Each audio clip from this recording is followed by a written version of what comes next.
What will your storyline be in 2018 now that the holiday rush is over? LegalZoom can help you make this a memorable year before all the distractions take hold. Make this the year you finally get serious about launching and running your business. Rest a little easier knowing your family's future is squared away with the right estate plan. LegalZoom has been helping people like you take care of their dreams and responsibilities for more than 16 years. They're not a law firm, but they have the resources to keep you on the right path, including advice from their network of independent attorneys, all at your fingertips. Whether you want to take your business to the next level or take control of your family's future with an estate plan, LegalZoom plugs right into your life so you can take care of the things that matter most. Get off to a strong start in 2018 at LegalZoom.com today and get special savings when you enter Golic in the promo box at checkout. LegalZoom, where life meets legal. Winning at sports and at sports broadcasting means changing things up. Just like La Quinta Inns and Suites is changing up their look. A renovated lobby that's so contemporary it even makes Golic look cool. Yes, it does. And a totally updated fitness center that even has Wingo feeling like a workout. I'm ripped. Plus plenty of comfortable spaces to hang out. Yep, this La Quinta look definitely has a vibe of victory. So you can just relax, refresh, and get ready for your next big meeting. Prepare to win at business with La Quinta Inns and Suites. Book now at LQ.com. Golic and Wingo on a Monday morning. Glad you're with us. The pressure of the divisional round is over in the NFL playoffs, but we're ramping up to the greatest single day of the year, Championship Sunday, on ESPN Radio and ESPN2. Hope your Monday is off to a great start. We are presented by Progressive Insurance. All phone guests will be joining us via the Shell Pennzoil Performance Line. Mike, it's a really good day to have a holiday in the state of Minnesota. It's Martin Luther King Jr. Day. There are many businesses that are closed. A lot of people have school off, days off.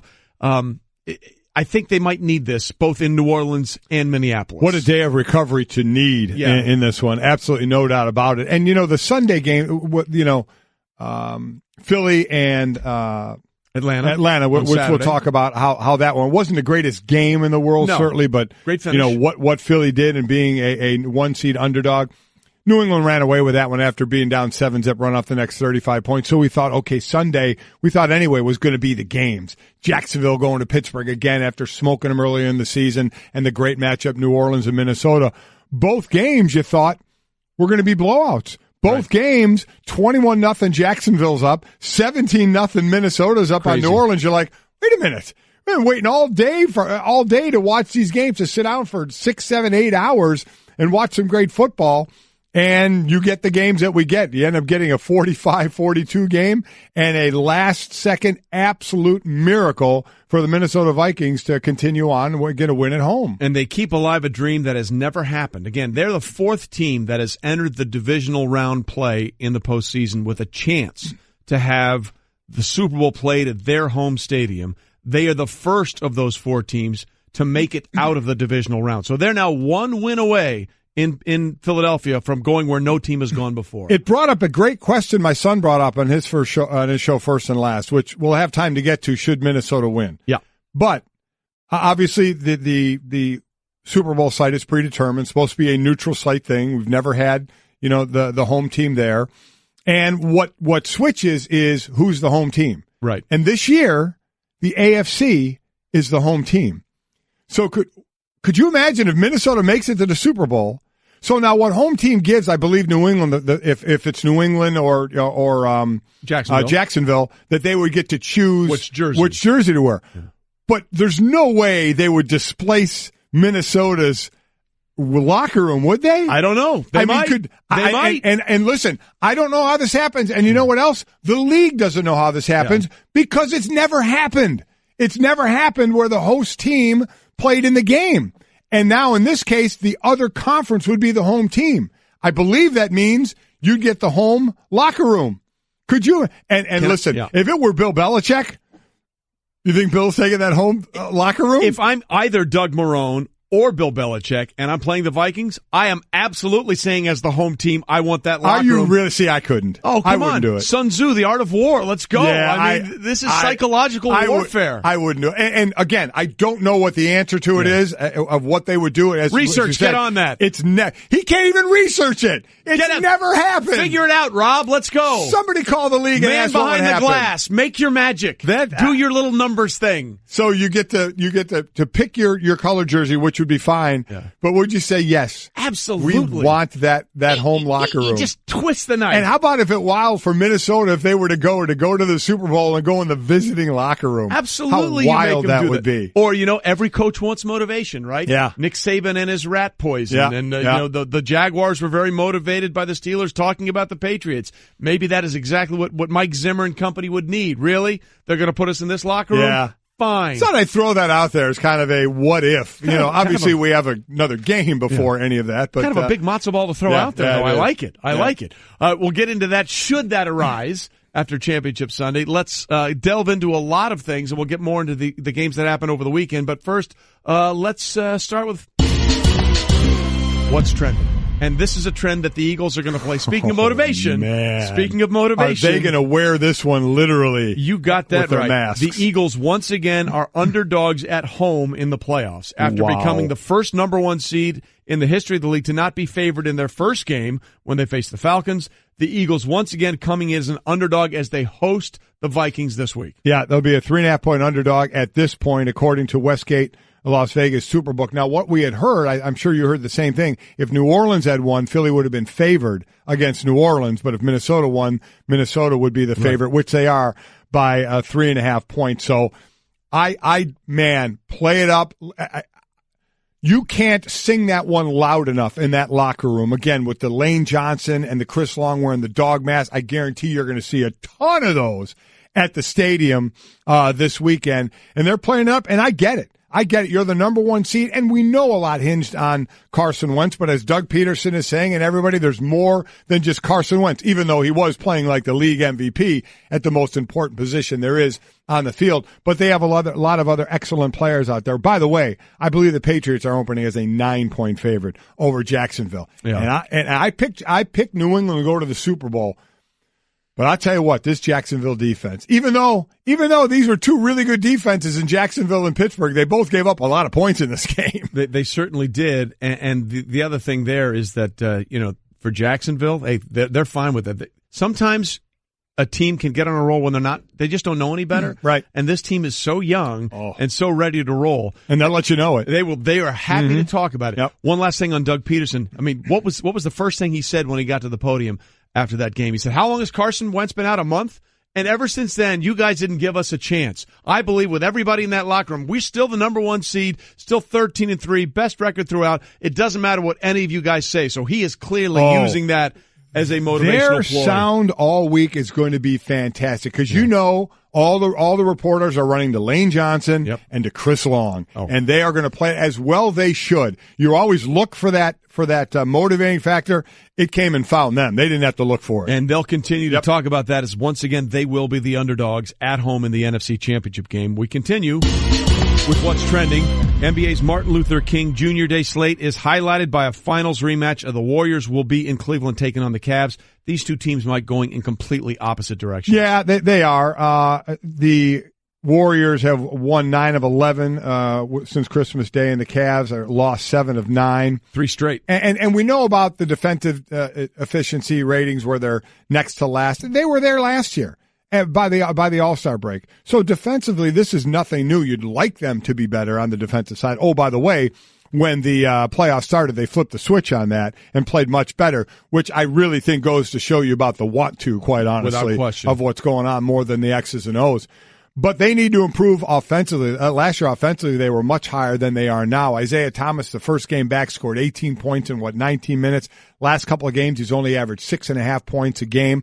Let's see when he gets in his groove. Obviously, they have all the way to the playoffs. But to me, the defense has always been bad. They've proven they can kind of flip that switch to some extent in the playoffs. Offensively, they got to turn it back up. That, to me, they can't afford to slip there. They've already proved they can make the finals by having a bad defense in the regular season, but they got to have a better offense. Real quickly, Mike, we just got a clarification from one of our great researchers here. Vince Massey just sent me an email. It's a article from the Star Tribune about what would happen if the Vikings make it. Okay. Now, here it is. It says the home team for the Super Bowl is determined on an alternating basis. The AFC team is scheduled to be the home club for Super Bowl 52.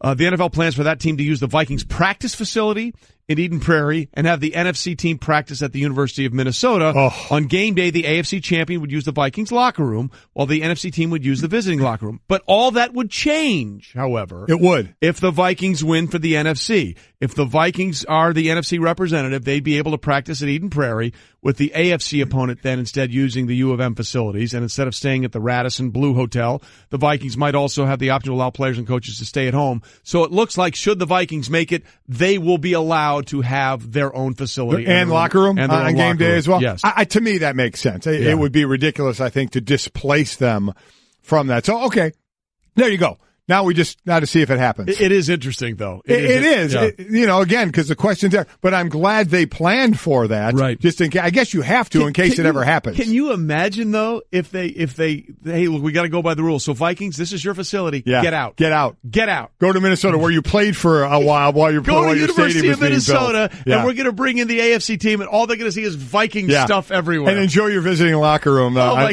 game day. That would be nuts. That would be. I'm glad nuts. it should be this way. If the home team makes it, they should get that. All right, we finish up what's trending here with it looks like Patriots defensive coordinator Matt Patricia is likely to become the next head coach of the Lions, according to ESPN, not the New York Giants. Which is, we still have some dominoes to fall here, and the rumors and reports out there are Patricia to the Lions, possibly Josh McDaniels to the Colts. Right. Pat Shurmur, possibly, the O coordinator in Minnesota, maybe taking Case Keenum with him. Right. To Arizona, which leaves the New York Football Giants. Leaves the New York Football Giants. But that to me is interesting in Minnesota. Sam Bradford, I believe, he was the backup, was he not? He was the backup in this game. Yes, he was. Not Teddy Bridgewater. Yep. It was Sam Bradford was the backup in this one. So that will be and Bradford and Case Keenum and Teddy Bridgewater free agents. So it will be interesting to see which ones are back and not. And the thought is that Fritz Shurmur is going to say, "Hey, Case, come on with me. I love what you're doing. You're going to get paid. Let's go. Let's go wherever I'm going to be a head coach." And the thought is he may be the head coach in Arizona. Well, it is a remarkable situation that no matter when their season ends, whether it's this Sunday or in Super Bowl Sunday, that all three quarterbacks on the Minnesota Vikings will be free agents. Yeah. They will all hit the open market, and obviously the Vikings have a lot of decisions to make. One decision that won't be made this week is I'm pretty sure Mike Zimmer is going to stay with Case Keenum as his starting quarterback. Yeah, I would say so. And a quick last note on Patricia in taking that job. He would be reunited with former Patriot personnel man and current Lions general manager Bob Quinn. So there's that familiarity right there between those two, should Patricia, if they work out those contract deals. Right. So it'll be interesting to see what decisions Minnesota makes. But, all season long, Mike Zimmer has said, well, Case is our starter this week. Isn't that amazing? Pretty sure he's their starter going into this week as well. You think so, huh? Especially after what he did. And again, it was the craziest finish. It never happened before in NFL history. A touchdown scored in the fourth quarter with no time left on the clock that won the game for the Minnesota Vikings. A 61-yard out route where there was some miscommunications in the Saints secondary, which allowed Stephon Diggs to scamper into the end zone, and pandemonium, all hell broke loose, sheer euphoria in Minnesota.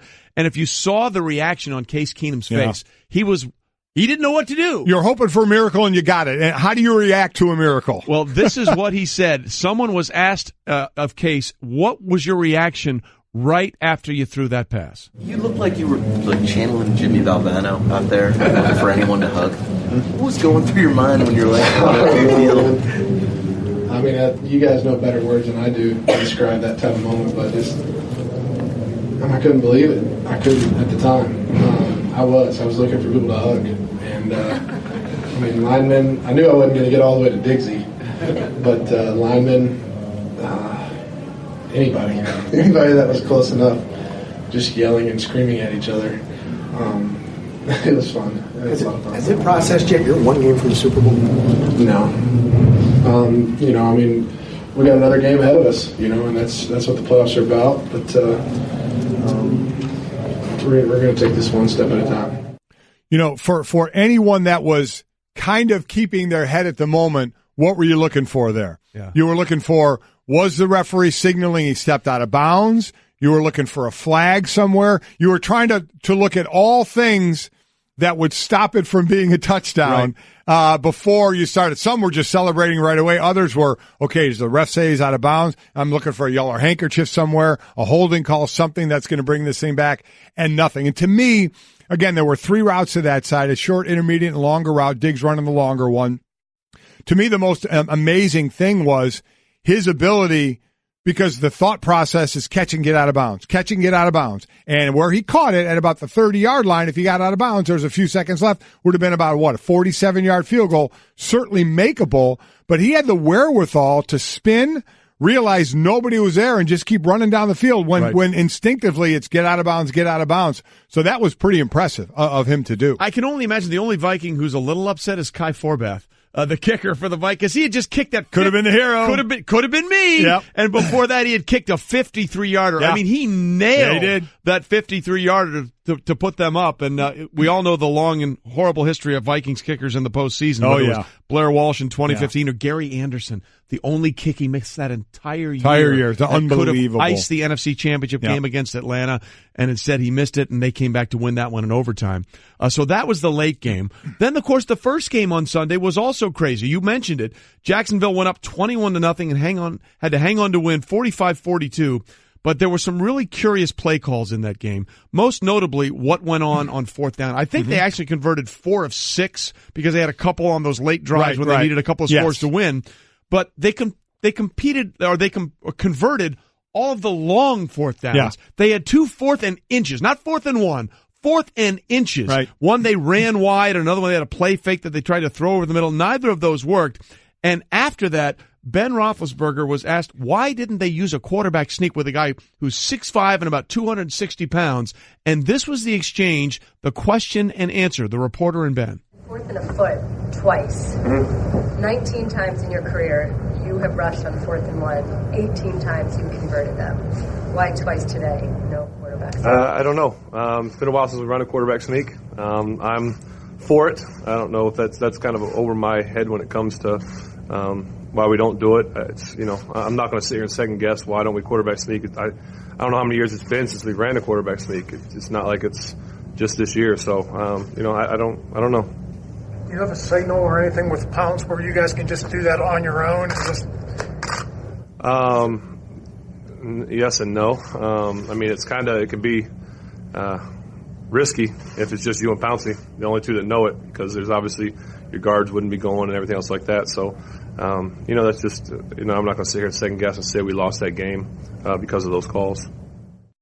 You look at this. What's interesting is he kind of, you want to say, threw him under the bus, threw Todd Haley under the bus saying, I'd run him, but it's over my head. Should it be over his head? Right. I mean, when you're game planning or you're talking about short yardage, couldn't Ben say, hey, Todd, I want to run a quarterback sneak. Right. Look at me. Right. I can do this. And, I can get shoved from behind as well by the backs. And, they're not calling that. We can do all of that stuff. So that sounded a little odd to say it's above my pay grade to not do. Now, the ways you can check to it. I was about to say, because that's important, because one of the questions the reporter asked him was, can't you just basically goose Pouncey and say, hey, we're going to do this? There's a risk involved doing it that way. Huge risk with that, especially if the defense has it loaded up. When it's 4th and inches, a lot of times they do. If you just between you and Marquise Pouncey, the center, basically what you're doing is you're for lack of a better term, you're goosing the center. Right. You're putting your hands under, you just kind of give them a little nudge, which means, and it's predetermined. You know that, and the center would know that, hey, it's just me and the quarterback now. I'm just going to snap it silently, no count. As soon as he gives me that nudge, that means he wants a quarterback sneak, and it's just him and me. That's a risk when you got a stacked defense. The other thing you do is you check to it. Right. There's all kind of checks all the time. Omaha. Whatever it can be to check to a quarterback sneak. Now you have your guards pinching down, your center going straight ahead. A lot of times a quarterback will go over a guard instead of over the center, and a back can come up from behind, and shove you, in the situation. So I don't I find it hard to believe he says it's above his pay grade. Yeah. You know, to that he's not involved and couldn't be involved in that. So a wide toss on a 4th and 1 against that one was crazy. Aggressively speedy defense was stunning. The second that play action and going more over the middle, I was just stunned. I was just stunned that there's not. And I know people say, well, you're outnumbered. Well, yeah, usually on goal line plays and short yardage plays, they're stacked up there. But you got to fall forward. You got to fall forward. I'm just stunned. Drew Brees ran one, for God's sake, and he's half Ben size. He's under 6 feet. Yeah. That's the point. It wasn't 4th and a yard. It wasn't 4th and 2. It was 4th and inches. And by the way, Ben hasn't run a quarterback sneak since 2014. Week 4, 2014 against the Bucs. He got 2 yards on the run. And again, if you quite didn't hear it as the reporter asked the question, 19 career rushing attempts on 4th and 1. He's 18 out of 19 in converting those. Those seem like pretty safe odds. And I get it. I understand that the Jacksonville defense is stout. But you have to believe that at 6'5", 260 pounds, with that offensive line. I mean, one of the things Ben also said in that post-game interview was one of the reasons he's definitely coming back is because of the guys up front. He loves his offensive line. And I'm telling you, every team has a check to it. Yeah. Whether, again, it's just you in the center, you want to goose it and go silent count, or you check to an actual quarterback sneak where everybody is on the same page. So I'm stunned. I'm stunned they haven't run one since 2014. That seems to be honest with the you. wildest part about it. Especially with a quarterback the size of Ben Roethlisberger. He's basically a power forward. Yeah. You know? Little stunning. Stunning. I will say this, give Ben credit on that one play, the touchdown that was a lateral when it was clearly across the line. I mean, that was impressive. That's a great play to throw back again. Doesn't matter. He was looking like there's no chance I'm getting there. So you see 3 guys getting ready to converge on him? He was looking around. Nope, none for me today. Oh, yeah, thanks. he wasn't none of that. That was a great play. There was another run that he had that he took off, and he was looking to pitch it to somebody. Yep. I mean, he did not want the ball. There were some questionable coaching decisions down the stretch of that game, though, by the Steelers that we'll get into, whether it was going for the onside kick or not using that timeout and letting 12 seconds run off the clock. Attention shoppers, clean up on aisle 14. Clean up on aisle 14. Someone dropped the jar of pickles. Kosher pickles. Beatboxing at a big box store. Surprising. What's not surprising? How much you could save by switching to Geico. A red minivan has the lights on in the parking lot. Geico. 15 minutes could save you 15% or more. Geico.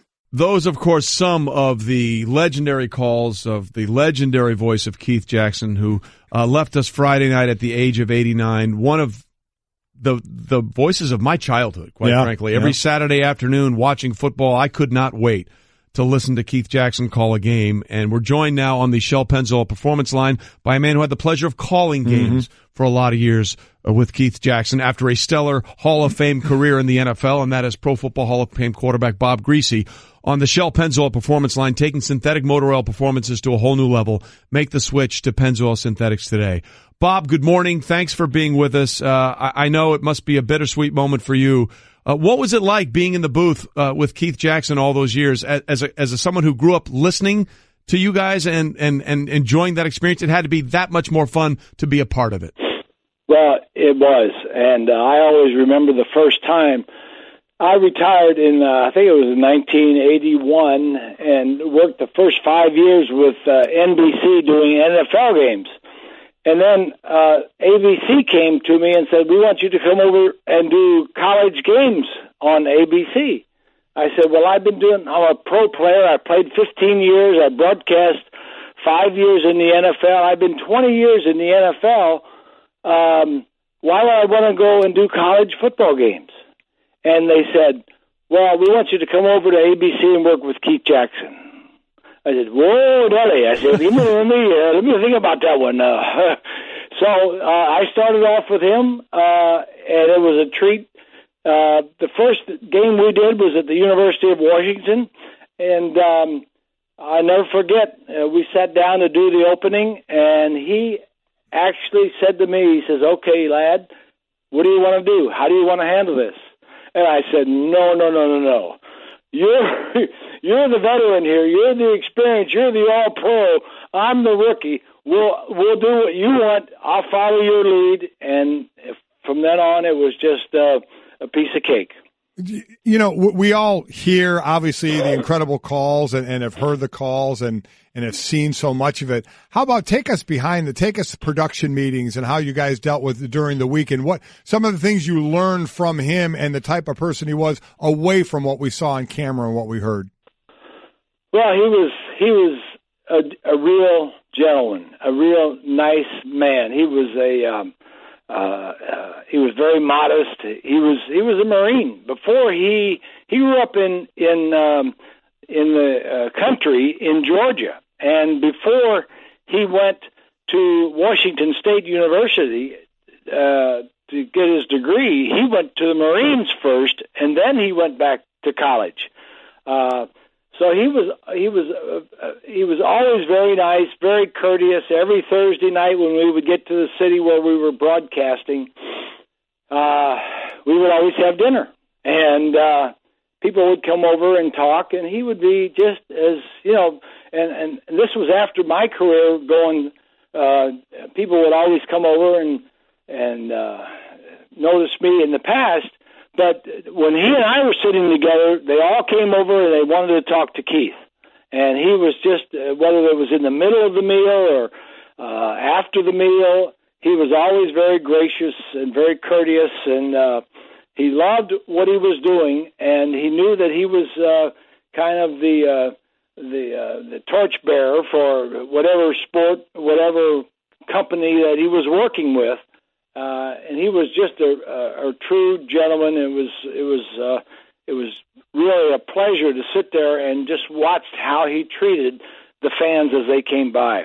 Bob Griese with us, Pro Football Hall of Fame quarterback, but for many years also the partner in the broadcast booth for Keith Jackson, who passed away Friday night at the age of 89. And for so many of us, he was the voice of college football as we grew up and watched all those games on Saturday. You know, I can still hear him saying Oklahoma, you know, the way it just sort of rolled off his tongue in my head is whenever I think of Keith Jackson. But the thing that Bob made him so special, he was so genuine. I mean, he came up with the term, the granddaddy of them all for the Rose Bowl. He was the one that coined the phrase, the big house. It certainly seemed like everything that he shared with the viewers and the listeners was this sense of awe that he had about the sport itself. Well, and I asked him sometimes. He would come up with these weird sayings that we all became to love, and like the Big Uglies and Whoa Nelly and all that. I said, Keith, where do these sayings of yours come from? He said, Griese, he says, when you grew up in the farmlands of Georgia, out in the sticks, he says they're in there, and they just somewhere along the way they're going to come out.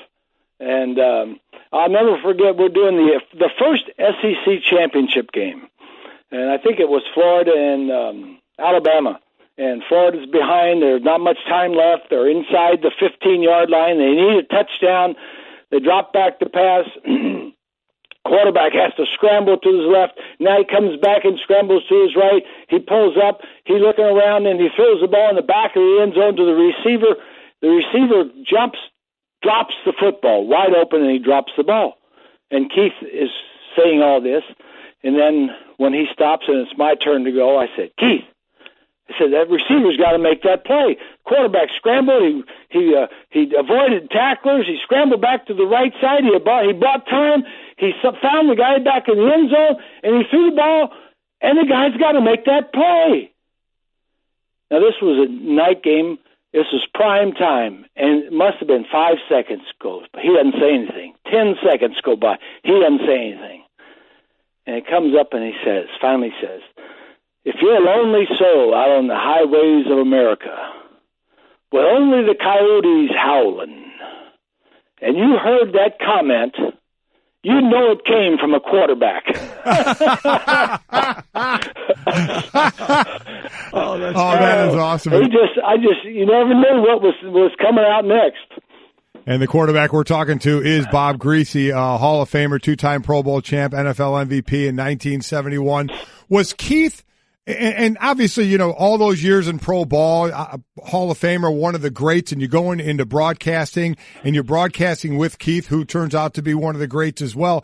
but you were great with everything you did in your life. When you were working with him, is it something you could really appreciate while it was going on, or did you appreciate it more, like a lot of us do, when it's done and you look back on it?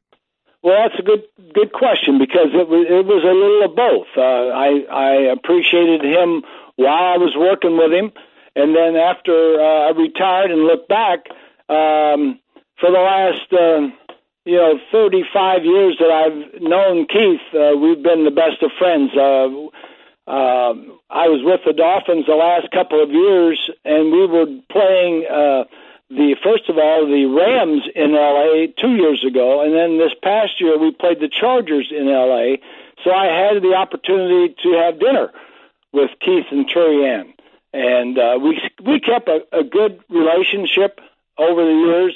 I was very fortunate in my life to be associated with two legends, Don Shula when I was playing, and then Keith Jackson when I retired and went into broadcasting. Well, certainly you were, and for so many of us, a lot of our childhood and memories of watching college football were shaped by those sounds that we heard from Keith Jackson over the years. Bob, we appreciate you getting up this morning and sharing some of your memories with us of Keith. It means a lot to a lot of us that listened to him for all those years. Thanks so much for being with us this morning. Thanks, Bob. He was a great guy, and he was a good friend. We lost a good one. Appreciate it, Bob. Thanks so much. I loved how Bob, while he was working with him, asked him, where do you come up with all this, and how he explained that, growing up on the dirt farm and stuff. He began broadcasting in 52, the first game he called Radio Game between Stanford and Washington State, where he went to school. This is amazing. I did not know this, but when you look back on somebody and what they've done, and again, this is in the 50s, he became the first American sports announcer to broadcast an event from the Soviet Union. Yeah. It was a crew race between the Washington Huskies and a Soviet team. And Jackson and his co-workers were able to cover the race. It was the first ever American sports victory on Russian soil. And not shocking, Keith Jackson turns out to be a part of that. Yeah, I mean, look, he's so affiliated with college football. He did everything. He was the first voice of Monday Night Football. Right. He did World Series. He called the Indy 500. He did Wide World of Sports, which was everything like that. USFL. Yeah, he did PGA it all. PGA Tour. Worked with Dick Vitale doing college basketball. I mean, incredible. You name it, he did it. And real quick story here. I went to school in Texas, and one of my roommate's brothers played at Oklahoma for a while as a long snapper, and then transferred to Baylor, where we were. And we would get together and watch Oklahoma football just to hear Keith Jackson say, Oklahoma, fumble, Oklahoma ball. My first ever TV job was in Binghamton, New York. I got to do a satellite interview with Keith Jackson before the college football season began. I thought that was the coolest thing in the world. Did you try and imitate him to him? No, I was terrified. I just wanted to ask. I wanted to get the words out of my mouth, get out of the way in some sort of order, just so I wouldn't step on the voice of Keith Jackson. I thought that was the coolest thing in the world.